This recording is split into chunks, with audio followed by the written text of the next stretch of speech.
இப்போ இருக்க கேஸ் டிமாண்டுக்கு ஒரே தீர்வு இந்த அடுப்பு தான். இந்த அடுப்பு இருந்ததுன்னா என்ன கேஸ் டிமாண்ட் வந்தாலும் நீங்கள் கவலைப்பட வேண்டிய அவசியமே இல்லை. இந்த அடுப்பை பயன்படுத்துறதுக்கு முக்கியமான தேவை இந்த விறகு. இப்போது இந்த அடுப்பை எப்படி பயன்படுத்துறது அப்படின்னு உங்களுக்கு சொல்லித்தர போகிறேன். ஃபஸ்ட்டு இந்த அடுப்பை எப்படி பற்ற வைக்கிறது. ஏன்னா இவ்வளோ நாள் நீங்கள் கேஸில் டிக் அப்படின்னு பற்ற வச்சுருவீங்க. இது அப்படி பற்ற வைக்க முடியாது. அதனால் இப்போ பற்ற வைக்கவும் உங்களுக்கு தெரியாது. அதனால் நான் இப்போது சொல்லித்தரேன் ஃபஸ்ட்டு எப்படி பற்ற வைக்கணுன்ட்டு. ஒரு கொட்டாங்குச்சியில் இதேமாரி பழைய கறிகளை கொஞ்சம் அது உள்ளே வச்சுருங்க. அதுக்கப்புறம் இதேமாரி காஞ்ச விறகு. இந்த விறகு எங்கே கிடைக்கும்னு பார்த்தீங்கன்னா மரத்துலேருந்து கிடைக்கும். மரத்துலேருந்து கிடைச்சா மரம் இயற்கையெல்லாம் அழிச்சிடுவீங்களா அப்படின்னு நீங்கள் கேட்பீங்க. அப்படி அழிக்கிறது கிடையாது. இது மரத்துக்கு மழை காலத்துக்கு முன்னாடி கிளைகளை கழித்து விடுவாங்க. கழித்து விட்டால் புயல் காற்று ஏதாவது வந்தாலும் மரங்கள் எதுவும் பாதிப்பாகாது. அதுக்கப்புறம் புயல் காற்றெல்லாம் போனோன்னா அது திருப்பியும் தழைச்சி வளரும்.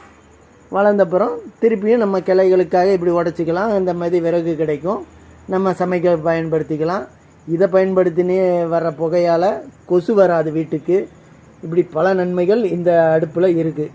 சரி, முதல்ல இதை வச்சுட்டு அதுக்கப்புறம் விறகுகளை உள்ளே வைக்கிறோம். ஃபஸ்ட்டு ஸ்டார்டிங் பற்ற வைக்கிறதுக்கு கொஞ்சோண்டு மண்ணெண்ணெய் இல்லை டீசல் பயன்படுத்தலாம். நீங்கள் கேட்கலாம், கேஸே பற்றாமல் போயிடுச்சு, டீசல்லாம் எப்படி கிடைக்கும் அப்படின்ட்டு. டீசலில் தான் பற்ற வைக்கணும்னு அவசியம் கிடையாது. ஒரு கற்பூரம் இருந்தால் பற்ற வைக்கலாம். இல்லை அந்த கற்பூரமும் கிடைக்கல அப்படின்னா உங்ககிட்ட வேஸ்ட்டாக போகிற கவர், ஒரே ஒரு கவர் சும்மா ஃபஸ்ட்டு ஸ்டார்டிங் பற்ற வைக்கிறதுக்கு மட்டும்தான். அதுக்கப்புறம் அதுவாக எரிய ஆரம்பிச்சிடும். இப்போது அந்த டீசல் ஊற்றிட்டேன். இப்போ மண்ணெண்ணெய் கிடைக்கிறதில்ல, அதனால் டீசல் ஊற்றிட்டேன். இப்போது தீப்பெட்டியை வச்சு இப்படி பற்ற வைக்கணும்.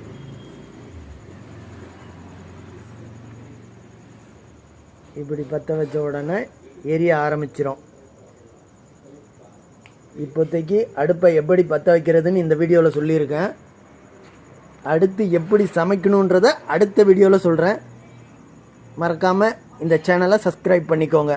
அப்போ தான் உங்களுக்கு கேஸ் பற்றாக்குறை வந்தாலும் சரி, எது பற்றாக்குறை வந்தாலும் உங்களால் வாழ முடியும். இயற்கையோடு சேர்ந்து வாழ்ந்தால் எந்த ஒரு பாதிப்பும் இல்லை. எப்பவுமே நம்ம எந்த கஷ்டமும் இல்லாமல் வாழலாம்.